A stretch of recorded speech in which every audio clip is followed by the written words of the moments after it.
سب سے پہلی بات تو کہ نشہ کوئی ایک سبسٹنس ہے، کوئی ایک کیمیکل ہے جس کو استعمال کرنے والے کچھ لوگ جو ہیں وہ بیمار بھی ہو جاتے ہیں، وہ نشے کی بیماری میں مبتلا بھی ہو جاتے ہیں۔ جب ہم اس کو ایک فیملی ڈیزیز کنسیڈر کرتے ہیں تو اس کا مطلب ہے کہ جیسے سمٹمز پیشنٹ کے اندر ہمیں نظر آتے ہیں، اس سے ملتے جلتے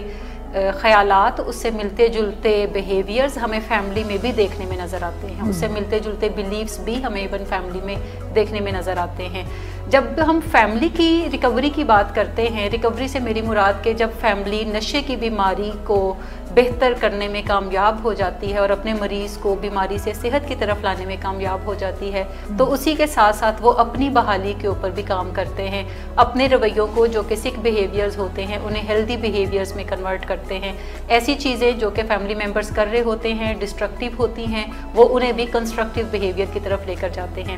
بحالی کے سفر میں جو سب سے بڑی رکاوٹ ہے وہ ڈینائل ہوتا ہے۔ ڈینائل سے مراد حقیقت سے انکار کرنا۔ فیملی کی ریکوری میں بھی سب سے بڑی رکاوٹ جو ہے وہ ڈینائل ہے کہ ڈینائل ایکسیپٹ ہی نہیں کرنے دیتا فیملی کو کہ ان کے گھر میں کوئی نشے کا مریض ہے یا ان کا اپنا پیارا جو ہے وہ نشے کی بیماری میں مبتلا ہو چکا ہوتا ہے۔ یہی وجہ ہے کہ بظاہر فیملی کسی بھی ایسے فرد کو سمجھانے بجھانے کی طرف جاتی ہے، ڈانٹ ڈپٹ کرنے کی طرف جاتی ہے، کبھی اس کی منت سماجت کرتی ہے جو کہ نشہ کر رہا ہے، گھر میں بدتمیزیاں کر رہا ہے، جھوٹ بول رہا ہے یا نقصانات کر رہا ہے یا پیسے بہت ڈیمانڈ کر رہا ہے یا فیملی کا جو ایک پرائیڈ ہے اس کو ڈیمیج کرنے کا باعث بنتا جا رہا ہے۔ بعض اوقات فیملی جو ہے ان ساری وجوہات کے ساتھ ساتھ جب انہیں نشہ بھی نظر آتا ہے تو تب بھی ان کا دل یہ ماننا نہیں چاہتا کہ ان کا جو پیارا ہے، جو بیٹا ہے، وہ نشے کا مریض بن چکا ہے۔ کسی بھی پیارے کا نشے کی بیماری میں مبتلا ہو جانا کسی ایک فیملی کے لیے ایک لاس یا نقصان کی اہمیت رکھتا ہے۔ یہ ان کا ایک نقصان ہے جو ان کی آنکھوں کے سامنے ہو رہا ہوتا ہے اور وہ اس کو روکنے کے لیے کوئی بھی حکمت عملی نہیں اپنا پاتے، کیونکہ انہیں پتہ نہیں ہے کہ ایسے جو امراض ہوتے ہیں ان کو ہم کیسے اچھے طریقے سے مینیج کر سکتے ہیں۔ سب سے پہلی بات تو کہ نشہ کوئی ایک سبسٹنس ہے، کوئی ایک کیمیکل ہے جس کو استعمال کرنے والے کچھ لوگ جو ہیں وہ بیمار بھی ہو جاتے ہیں، وہ نشے کی بیماری میں مبتلا بھی ہو جاتے ہیں۔ جب ہم اس کو ایک فیملی ڈیزیز کنسیڈر کرتے ہیں تو اس کا مطلب ہے کہ جیسے سمٹمز پیشنٹ کے اندر ہمیں نظر آتے ہیں، اس سے ملتے جلتے خیالات، اس سے ملتے جلتے بیہیویئرز ہمیں فیملی میں بھی دیکھنے میں نظر آتے ہیں، اس سے ملتے جلتے بلیفز بھی ہمیں ایون فیملی میں دیکھنے میں نظر آتے ہیں۔ جب ہم فیملی کی ریکوری کی بات کرتے ہیں، ریکوری سے میری مراد کہ جب فیملی نشے کی بیماری کو بہتر کرنے میں کامیاب ہو جاتی ہے اور اپنے مریض کو بیماری سے صحت کی طرف لانے میں کامیاب ہو جاتی ہے، تو اسی کے ساتھ ساتھ وہ اپنی بحالی کے اوپر بھی کام کرتے ہیں، اپنے رویوں کو جو کہ سک بیہیویئرز ہوتے ہیں انہیں ہیلدی بیہیویئرز میں کنورٹ کرتے ہیں۔ ایسی چیزیں جو کہ فیملی ممبرز کر رہے ہوتے ہیں ڈسٹرکٹیو ہوتی ہیں، وہ انہیں بھی کنسٹرکٹیو بیہیویئر کی طرف لے کر جاتے ہیں۔ بحالی کے سفر میں جو سب سے بڑی رکاوٹ ہے وہ ڈینائل ہوتا ہے۔ ڈینائل سے مراد حقیقت سے انکار کرنا۔ فیملی کی ریکوری میں بھی سب سے بڑی رکاوٹ جو ہے وہ ڈینائل ہے کہ ڈینائل ایکسیپٹ ہی نہیں کرنے دیتا فیملی کو کہ ان کے گھر میں کوئی نشے کا مریض ہے یا ان کا اپنا پیارا جو ہے وہ نشے کی بیماری میں مبتلا ہو چکا ہوتا ہے۔ یہی وجہ ہے کہ بظاہر فیملی کسی بھی ایسے فرد کو سمجھانے بجھانے کی طرف جاتی ہے، ڈانٹ ڈپٹ کرنے کی طرف جاتی ہے، کبھی اس کی منت سماجت کرتی ہے جو کہ نشہ کر رہا ہے، گھر میں بدتمیزیاں کر رہا ہے، جھوٹ بول رہا ہے یا نقصانات کر رہا ہے یا پیسے بہت ڈیمانڈ کر رہا ہے یا فیملی کا جو ایک پرائیڈ ہے اس کو ڈیمیج کرنے کا باعث بنتا جا رہا ہے۔ بعض اوقات فیملی جو ہے ان ساری وجوہات کے ساتھ ساتھ جب انہیں نشہ بھی نظر آتا ہے تو تب بھی ان کا دل یہ ماننا نہیں چاہتا کہ ان کا جو پیارا ہے، جو بیٹا ہے، وہ نشے کا مریض بن چکا ہے۔ کسی بھی پیارے کا نشے کی بیماری میں مبتلا ہو جانا کسی ایک فیملی کے لیے ایک لاس یا نقصان کی اہمیت رکھتا ہے۔ یہ ان کا ایک نقصان ہے جو ان کی آنکھوں کے سامنے ہو رہا ہوتا ہے اور وہ اس کو روکنے کے لیے کوئی بھی حکمت عملی نہیں اپنا پاتے، کیونکہ انہیں پتہ نہیں ہے کہ ایسے جو امراض ہوتے ہیں ان کو ہم کیسے اچھے طریقے سے مینیج کر سکتے ہیں۔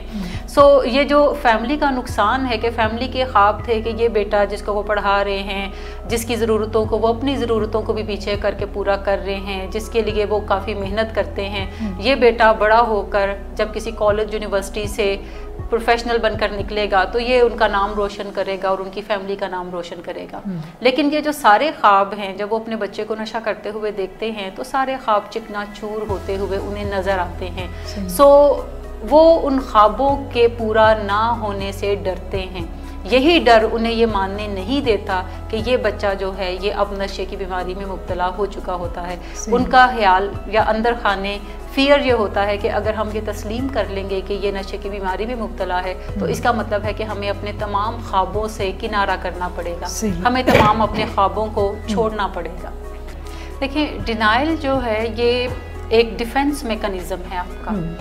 जैसे हमारे बॉडी के अंदर कुदरत ने एक बड़ा शानदार निज़ाम बनाया है जिसको हम इम्यून सिस्टम कहते हैं, यानी मुदाफ़ियत का निज़ाम या क़ुव्वत मुदाफ़ियत हम उसको बोलते हैं। बनाने का मकसद ये है कि जब भी कोई इन्वेडर, बैक्टीरिया, वायरस बाहर से जब हमारी बॉडी के अंदर जाता है तो अंदर जो इम्यून सिस्टम है वो डिफेंड करता है ताकि उस वायरस या बैक्टीरिया की वजह से हम किसी बीमारी में मुब्तला ना हो। वो उससे लड़ता है, उसको इनगल्फ करता है, खा जाता है और उसके बाद हम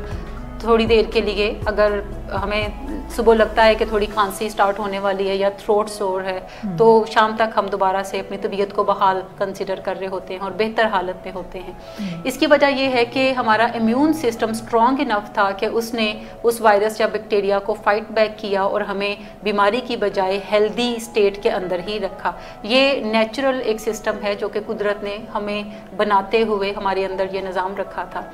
सो जिस्म को जैसे बाहर के वायरस या बैक्टीरिया से बचाने के लिए एक मुकम्मल निज़ाम मौजूद है, इसी तरह हम जब भी किसी तकलीफ़ में से गुज़रते हैं या कोई ऐसी स्टेट है जिसमें बहुत ज़्यादा रंज या मुसीबत में से हमें गुज़रना पड़ता है, तकलीफ़ बहुत ज़्यादा होती है जो अनबियरेबल है, तो एक हमारे अंदर नफ्सियाती डिफेंस मैकेनिज़्म भी है जिसमें से डिनाइल जो है सबसे प्रिमिटिव है। ये हम अर्ली चाइल्डहुड में सीख जाते हैं।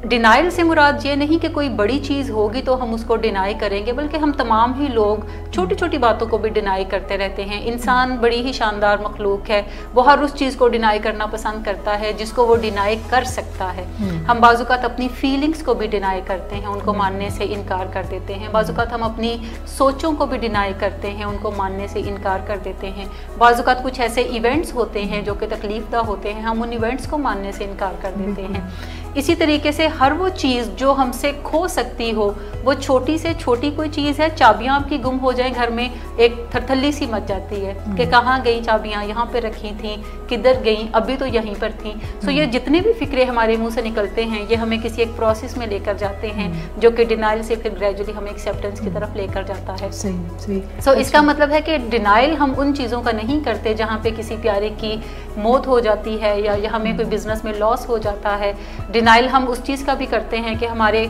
5 रुपए गुम हो गए, हम कहते हैं अच्छा अभी यहीं तो रखे थे हमने, कहाँ गए, अच्छा यहीं पर होंगे, और उन्हें तलाश करना इर्द गिर्द हम शुरू कर देते हैं। इसी तरीके से कोई भी चीज़ जो खो सकती हो, हेल्थ है, हेल्थ का बाजू का जब नुकसान होता है, हमें कोई बीमारी लग जाती है, कोई क्रोनिक इलनेस लग जाती है, तो हम एक सदमे में मुब्तला हो जाते हैं। हम पहले उसको भी डिनाई करते हैं। कोई शख्स डॉक्टर के पास जाता है, डॉक्टर से बोलता है कि मुझे कुछ नकाहत फील हो रही है, मैं कुछ डाउन सा फील कर रहा हूँ, मुझे कमज़ोरी सी लग रही है, तो डॉक्टर कहते हैं कि अच्छा आप अपना ना डायबिटीज़ का टेस्ट करवा लें। वो टेस्ट करवा के निकलता है और डॉक्टर के पास लेकर जाते हैं। डॉक्टर टेस्ट रिपोर्ट देखते हैं और कहते हैं कि अच्छा आपको तो डायबिटीज़ हो चुकी है। तो वो हैरान हो गई, कहता है कि मतलब ये कैसे मुमकिन है,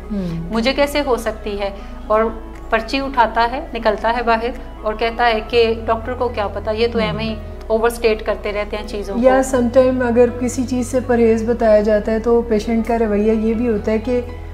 पराठा तो मैं बचपन से खा रहा हूँ या चीनी तो मैं हमेशा से खा रहा हूँ, मुझे इससे कोई फ़र्क नहीं पड़ेगा, नुकसान कभी नहीं हुआ। ठीक। सो इसका मतलब है कि हर वो चीज़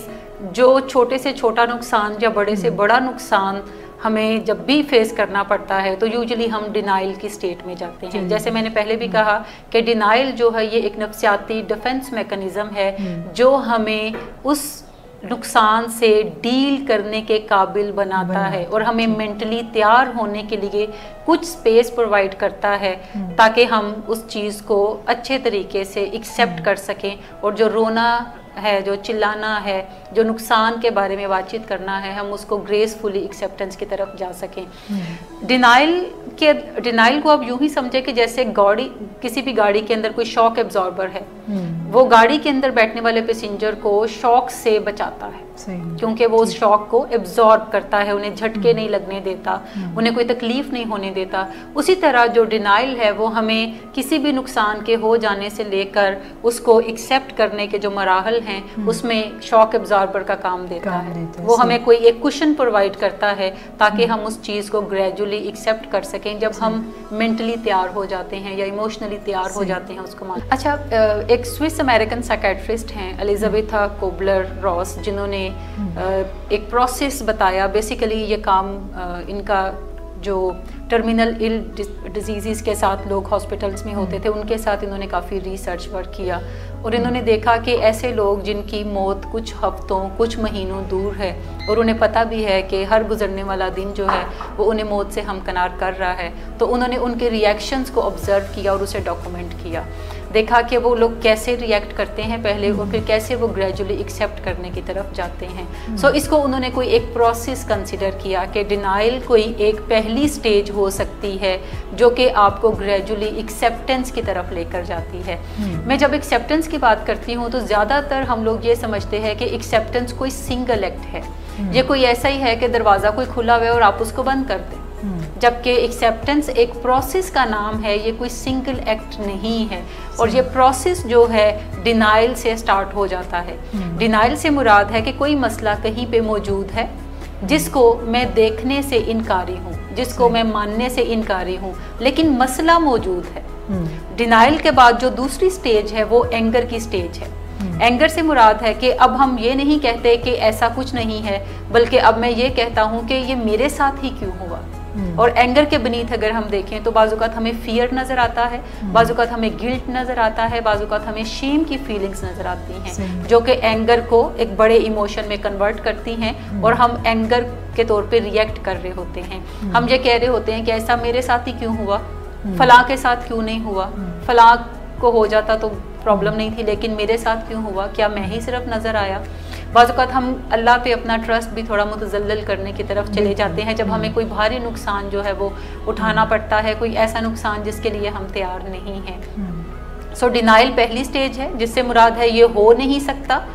एंगर सेकंड स्टेज है जिसमें हम कुछ इंटरनली एक्सेप्टेंस की तरफ जाते हैं लेकिन अभी हम सवाल जवाब कर रहे होते हैं कि ये मेरे साथ ही क्यों हुआ। सो पहली स्टेज हमने बात की कि डिनाइल स्टेज है, दूसरी है एंगर, तीसरी बारगेन करने की तरफ जाते हैं। फोर्थ स्टेज जो है ये डिप्रेशन का स्टेज है जिसमें हम किसी हद तक अंदर खाने ये मान चुके होते हैं कि मेरा ये नुकसान जो हुआ है वो हो चुका है। वो ये भी नुकसान हो सकता है कि हाँ मुझे नशे की बीमारी है, अब मैं दोबारा से नशों को करने के काबिल नहीं हूँ। वो नुकसान ये भी है कि हाँ मेरा ये जो बेटा है या बेटी है ये नशे की बीमारी में मुब्तला हो चुका है और अब समझाने बुझाने से ये मसला हल नहीं होगा, इसके लिए हमें कोई तरद्दुद ट्रीटमेंट का करना ही पड़ेगा। या अगर घर के अंदर किसी प्यारे की डेथ हो जाती है तो फिर हम काफ़ी अरसे के बाद ये मानने की तरफ जाते हैं कि अच्छा ये नुकसान हो चुका है, अब ये प्यारा मेरे साथ मौजूद नहीं है, अब ये वापस नहीं आएगा, अब इसकी यादें मेरे साथ हैं या इसकी कुछ चीज़ें मेरे साथ हैं लेकिन मैं इसकी प्रेजेंस कभी भी फील दोबारा नहीं कर सकता, मैं इसको आंखों के सामने दोबारा नहीं देख सकता। ये सैडनेस की स्टेज है जो कि फोर्थ स्टेज है और इस पे बाज़-औक़ात क्राइंग स्पेल्स हमें आते हैं, हम रोना शुरू कर देते हैं अचानक, या हम बेबसी महसूस करते हैं या हम काफ़ी मायूसी का शिकार हो जाते हैं। लेकिन एक्चुअली ये स्टेज हमें प्रिपेयर कर रही है कि हम एक्सेप्टेंस की तरफ बढ़ने की तरफ जाएं, लेकिन अभी यहाँ पे चीखना चिल्लाना जारी है। बाज़-औक़ात हम लोगों के साथ बैठने की तरफ बजाय अकेले रहने को तरजीह देते हैं, हम खाना पीना थोड़ा कम कर देते हैं, लेकिन ये सैडनेस की स्टेज है जो कि कंटिन्यू रहती है। उसके बाद जो अगली स्टेज है वो एक्सेप्टेंस की स्टेज है कि जब हम इन तमाम मरहलों में से निकल जाते हैं, गुजर जाते हैं, तो हम एक्सेप्टेंस की स्टेज पे आ जाते हैं। एक्सेप्टेंस से मुराद है कि अब हम ओपनली मान लेते हैं कि मेरे साथ ये बीमारी लाहक हो चुकी है या मेरा प्यारा जो है वो नशे की बीमारी में मुब्तला हो चुका है या मेरा जो प्यारा जिसकी डेथ हो गई है वो अब ज़िंदगी में कभी भी दोबारा मैं उसे नहीं मिल सकता और मेरा ये जो नुकसान था ये हो चुका है, अब मुझे इसको एक्सेप्ट करना है। हकीकत यही है कि बाज़-औक़ात हम इन तमाम स्टेजेस में से जब गुजरते हैं तो बाज़-औक़ात कोई एक फ़र्द दो स्टेजेस को کو اکٹھے بھی ایکسپیرینس کر رہا ہوتا ہے. ڈینائل اور اینگر بعض اوقات اکٹھا ہوتا ہے, بعض اوقات اینگر اور بارگین اکٹھا ہوتا ہے, بعض اوقات بارگین اور ڈپریشن بھی اکٹھا ہو سکتا ہے. بعض اوقات ایسا بھی ہو سکتا ہے کہ کوئی شخص چوتھی سٹیج پہ آیا ہے تو وہ واپس تیسری پہ چلا جائے, یا واپس وہ دوسری پہ چلا جائے, وہ واپس ایون پہلی پہ چلا جائے. بعض اوقات کوئی شخص ڈینائل سے جب ایکسیپٹنس میں جاتا ہے تو باقی ایکسیپٹنس سے وہ دوبارہ سے ڈینائل میں بھی جا سکتا ہے. سو یہ سچویشنز بھی ویری کرتی ہیں, اوور لیپ کرتی ہیں, ایک ساتھ اکٹھی بعض اوقات ہمیں درپیش ہوتی ہیں. لیکن طے شدہ حقیقت یہی ہے کہ ہمیں اس کے اوپر کام کرتے رہنے کی ضرورت ہے کہ اگر کوئی شخص سیڈنس سے واپس اینگر پہ گیا ہے تو پھر اینگر سے وہ بارگین پہ جائے گا, اور دین وہ پھر ڈپریشن کے اندر آئے گا, اور پھر وہ ایکسیپٹنس کے اندر آئے گا. سو یہ سفر ایسا ہی ہے, بٹ اس میں اوور لیپنگ ہے, آگے پیچھے بھی چیزیں چل سکتی ہیں. ہم ایکسیپٹنس سے ڈائریکٹ جو ہے وہ ڈینائل میں بھی جا سکتے ہیں, ایکسیپٹنس سے ہم اینگر میں بھی جا سکتے ہیں. سو یہ سارے فیزز سائڈ بائی سائڈ چلیں گے, لیکن خود سے بات چیت کرتے رہنا, کسی نہ کسی کاؤنسلر سے ہیلپ لینا, ان سٹیجز کو جاننا. اگر ہمیں پتہ ہے کہ جب بھی کوئی نقصان ہماری زندگی میں ہوگا,